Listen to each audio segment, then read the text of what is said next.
इस शाखाओं हमारे बुजुर्गों की महाराज यहां तक बताते हैं कि 6 महीना पहले से तैयारियां हुआ करती थी इंद्र की पूजा के लिए। क्यों? सब देशी की एकत्रित करना, उसके पश्चात सामग्री बनाना,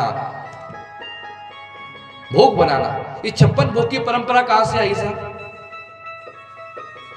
ये 56 भोग की, आजकल तो सबका 56 भोग लगता है, हम देखते हैं श्याम बाबा का भी लग रहा है, हनुमान जी का भी 56 भोग लग रहा है, सबका 56 भोग लगता है। ठीक है, अच्छी बात है, लगाना भी चाहिए। भगवान को तो अधिक से अधिक जो हम अर्पण कर सके करना चाहिए। लेकिन ये परंपरा गिरिराज महाराज के समय से चली आ रही है, गिरिराज पूजन के समय से। भगवान कहते हैं कि बाबा एक बात बताओ, आप ब्रजवासियों को एकत्रित करो, मैं समझाऊंगा ब्रजवासियों को। गिरिराज महाराज कोई साधारण नहीं है, वो चारों पदार्थों को देने वाले हैं, अर्थ धर्म काम मोक्ष। बाबा जिस गिरिराज की तलहटी में रहकर हम ब्रजवासी सुख पाते हैं, हमारी गाय सुख पूर्वक चलती हैं, उस गिरिराज की पूजा करो ना। बाबा ने कहा हमने कभी देखा नहीं तेरा गिरिराज, कहाँ है?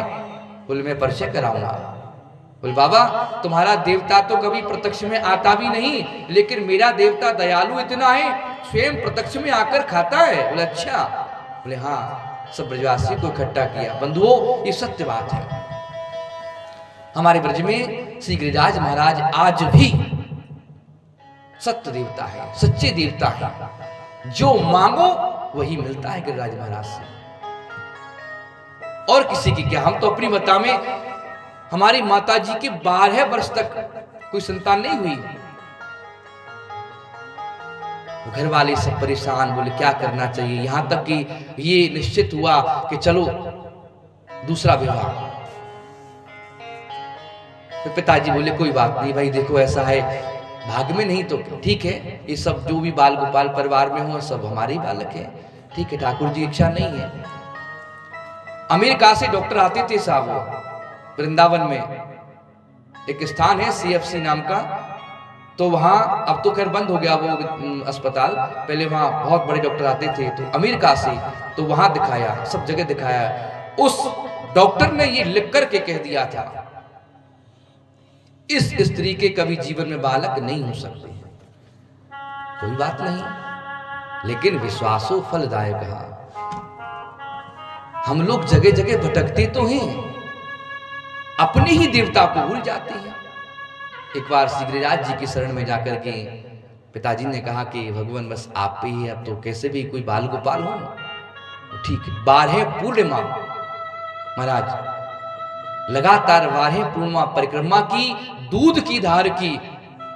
ये सत्य मानना बंधुओं कि हम 2 भाई जन्म लेकर के आए थे एक साथ। ये गिरिराज महाराज की आज भी कृपा है, जो मांगने जाए उससे वही प्राप्त होता है। दूध की परिक्रमा की धार लगावे महाराज, परिक्रमा दिवे, गिरिराज जी का पूजन करे, गिरिराज जी का अभिषेक करे, मानसी गंगा में स्नान करे। ये आज भी प्रमाण है। हम पे जब ब्रजवासियों को कोई संकट आता है, वहीं गिरिराज जी जाते हैं और वहां जाकर के अपना निवेदन को अर्पण करते हैं। कहने का अभिप्राय, ब्रज में महाराज गिरिराज महाराज बहुत सच्चे देवता हैं। अब तो वो पर्वत जो है बहुत नीचे हो गया है। हमारे बताते हैं बुजुर्ग कि बोले वो इतना ऊंचा पर्वत था गिरिराज पर्वत कि उसकी छाया वृंदावन तक आती थी, जबकि वृंदावन में और गिरिराज जी में 30 किलोमीटर की दूरी है, लेकिन उस पर्वत की छाया वृंदावन तक आती थी। लेकिन ये कलयुग का प्रभाव है साहब, ये है कि जब तक ब्रज में यमुना है, श्री गिरिराज हैं, तब तक जो है ब्रज में भगवान का निवास है। ये संत कहते हैं आज भी। जिस दिन ये लुप्त हो जाएंगे उस दिन समझो घोर कलयुग आ जाएगा। तो तिल तिल आज भी तिल तिल घटते हैं गिरिराज। वो गिरिराज पर्वत जो है तिल तिल घटता है नीचे। हम नहीं देखा, हम जब बालक हुआ करते थे, जब परिक्रमा देने जाते थे महाराज, काफी बड़े दिखाई देते थे, लेकिन अब तो वो तिल तिल घटते हैं महाराज गिरिराज जी। ऐसे श्री गिरिराज जी की महाराज यहाँ भगवान ने सभी ब्रजवासियों को एकत्रित किया है, और यहाँ पर 56 भोग लगाया महाराज, तमाम सामग्री एकत्रित की है।